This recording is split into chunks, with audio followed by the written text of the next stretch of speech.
Hi hello welcome to fiction talk. மன்னிச்சிருங்க, கொஞ்ச நாள் வீடியோ போட முடியல. அந்த வீடு ஃபுல்லாக ஷிஃப்ட் பண்ணுறதுனால என்னால் வந்து வீடியோ போட முடியல, மன்னிச்சிருங்க. ஸோ சரி, ஓகே, நம்ம புதுசாக ஒரு ஒரு செக்மெண்ட் ஒன்று கொண்டு வரலாம் சேனலில் அப்படின்னு தோணுச்சு. அது என்ன அப்படின்னா, கிளாசிக்கல் படங்கள்லாம் சஜஸ்ட் பண்ணலாம். பழைய படங்கள் இருக்குது பார்த்தீங்களா, என்ன இந்த இந்த நாட்டு படமாக இருந்தாலும் சரி, தமிழோ இங்கிலீஷோ ஜப்பானோ இந்த மாதிரி சரி பழைய படங்கள் வந்து இன்னைக்கு நிறைய பழைய படங்கள் வந்து ரீஸ்டோர் செய்யப்பட்டிருக்கு 4Kக்கு. ஸோ அந்த மாதிரி சில படங்கள் வந்து உங்களுக்கு சஜஸ்ட் பண்ணலாம்னு தோணுச்சு. அப்போ வந்து நான் ஒரு இன்ஃபர்மேஷன் ஒன்று பார்த்தேன். என்ன அப்படின்னா வந்து 2014 மார்ட்டின் ஸ்கோர்செஸி அவர்கள் வந்துட்டு இந்த மாதிரி வந்து உகெட்சு அப்படிங்கிற ஒரு படத்தை வந்து ரீஸ்டோர் பண்ணியிருக்கிறாரு அப்படின்னு சொல்லி ஒரு இன்ஃபர்மேஷன் பார்த்தேன். அது எதுக்கு அப்படின்னா, அவருக்கு அந்த படம் வந்து அவ்வளோ இன்ஃப்ளூயன்ஸ் பண்ணுச்சாமா. அதுல வந்து ஒரு மிஸ்ட்ல வந்து ஒரு போட் வர ஒரு காட்சி வந்து அவருக்கு அவருடைய படங்கள்ல வந்து நிறைய இன்ஸ்பயர் ஆன ஒரு சில விஷயங்கள்லாம் வந்து கிரியேட் பண்ணியிருக்கு. ஆனா அந்த படமாவே வந்து ஒரு மாஸ்டர் பீஸான ஒரு படம். அதுல நிறைய விஷயம் கேமரா ஒர்க்காவும் சரி, நிறைய விஷயம் நல்லா பண்ணியிருப்பாங்க. அதனால அந்த படம் ரீஸ்டோர் செய்யப்பட்டது அப்படின்னு சொல்லி இந்த படம் போட்டிருப்பாங்க. சரி, அப்படி என்ன படம் அப்படின்னு சொல்லிட்டு தான் அந்த படம் நான் போய் பார்த்தேன். இந்த படத்தோட இயக்குனர் பாத்தீங்கன்னா கெஞ்சி மிசகோச்சி. அவர் தான் வந்து இந்த படத்தை எடுத்திருக்காரு. இந்த படத்தோட பேர் வந்து உகெட்சு. இந்த படத்தோட கதை என்ன அப்படின்னா, கெஞ்சுரோ அப்படின்னு சொல்லி ஒருத்தர் இருப்பான். அவனுடைய வேலையே என்ன அப்படின்னா, இந்த பாட்டெல்லாம் இருக்கு இல்லையா, பாட்டெல்லாம் வந்து செஞ்சு விற்கிறது, பானை இதெல்லாம் வந்து செஞ்சு விற்கிறது அவனோட வேலை. அவனுக்கு மனைவியும் இருக்கு, ஒரு குழந்தையும் இருக்கு. இப்ப என்ன விஷயம் அப்படின்னா, பக்கத்து வீட்டுக்காரன் வந்து டோபைன்னு ஒருத்தருப்பான். அவனுக்கு என்ன ஆசை அப்படின்னா, எப்படியாவது சாமுராய் ஆயிரணும் அப்படின்னு அவன் ஆசைப்படுவான். ஏன் சாமுராய் அப்படின்னா, இந்த படம் நடக்கிற டைம் பார்த்தீங்கன்னா வந்து ஒரு உள்நாட்டு போர் நடந்துகிட்டு இருக்கிற ஒரு டைம் இது.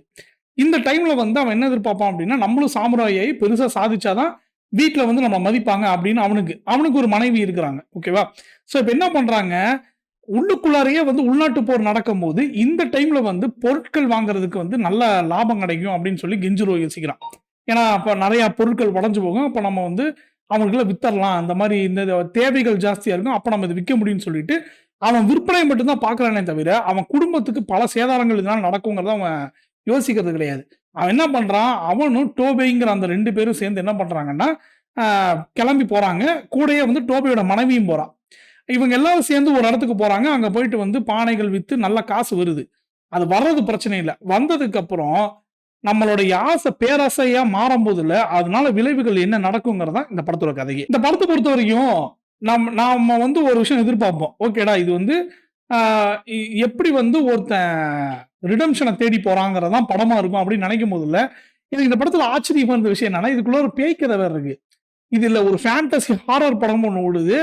இந்த மாதிரி சில விஷயங்கள்லாம் வந்து நடைபெறுது. இதுல பத்தாதைக்கு வந்து டோபேயோட மனைவி வந்து பார்த்தீங்க அப்படின்னா, இவன் சாமுராய் ஆகணும் அப்படிங்கிற ஒரு அ நோக்கத்துல இருக்கறனால, தன் மனைவிய பெருசா கண்டுக்கவே மாட்டான். எப்படியாவது நம்ம வந்து போய் இது பண்ணிக்கணும், நம்ம வந்து கரெக்ட்டா வந்துரணும் அப்படின்னு நினைக்கிறானே தவிர, மனைவிய கண்டுக்காதனால, மனைவி வந்து லிட்டரலி வந்து ஒரு ப்ராஸ்டிடியூஷனுக்கு வந்து தள்ளப்படுறா. அந்த மாரி வந்து இந்த படம் வந்து அவனோட கதை ஒரு பக்கம் நகரும்.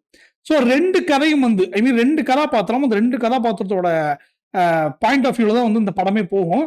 எனக்கு ஆச்சரியமா இருந்தது என்னன்னா, இதுல பேய் கதை வரும்னு நான் சத்தியமா எதிர்பார்க்கல. நான் சரி, ஓகே, இது இப்படியே வேற எங்கேயோ போகும்.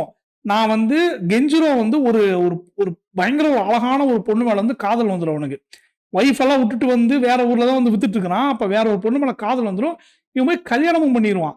நமக்கே தோணும், என்னடா இது, இவன் இதனால அப்படியே மயங்கிட்டானா, அழகுனால மட்டும் இல்ல. நம்ம அவ்வளவுதான், இப்படியே இவங்க கூடயே போயிரலாம், நம்ம மாறிட்டானா நினைக்கும் போதுல, அங்க ஒரு ட்விஸ்ட் ஒண்ணு வரும். அது ரொம்பவே நல்லா இருந்தது. ஸோ இந்த படத்த பொறுத்தவரைக்கும் உங்களுக்கு வந்துட்டு பெருசா ஆராயல்லாம் வேண்டாம். அப்படியே உட்கார்ந்தீங்கன்னா போகும். 1 1/2 மணி நேரம் தான் அந்த படம். ரொம்பவே நல்லா எடுத்திருந்தாங்க. அது இதுல இந்த படத்துல பிளாக் அண்ட் ஒயிட் மூவி தான் இது. இந்த படத்துல சில ஷாட் எல்லாம் வந்து அவ்ளோ சூப்பரா இருந்தது. மார்ட்டின் ஸ்கோர்செஸி சொன்னாருன்னு சொன்னேன் இல்லையா? ஒரு மிஸ்ட்ல வந்துட்டு அப்படியே போட் போற மாரி காட்சி.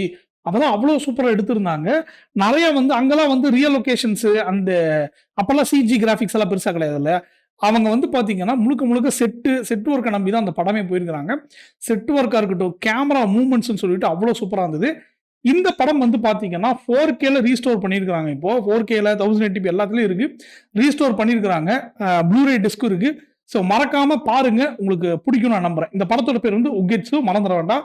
இந்த படம் பார்த்துட்டு உங்களுக்கு என்ன தோணுச்சுன்னு மறக்காம சொல்லுங்க. நம்ம ஊர்லலாம் வந்து பழைய படங்கள் எல்லாம் பார்த்தீங்கன்னா, நல்ல ஒரு கருத்துள்ள படம் இருக்கும் நெறையா. அந்த மாரி தான் வந்து அவங்க ஊர்ல இந்த படம் வந்து சொல்றாங்க, உகெட்சுங்கிற படம். இந்த படம் பாருங்க. பார்த்துட்டு உங்களுக்கு என்ன தோணுச்சுன்னு சொல்லி கமெண்ட்ஸ்ல சொல்லுங்க. நான் அடுத்த வீடியோல வேற ஒரு சஜஷனோட நான் உங்கள வந்து மீட் பண்றேன். Okay. Thank you so much.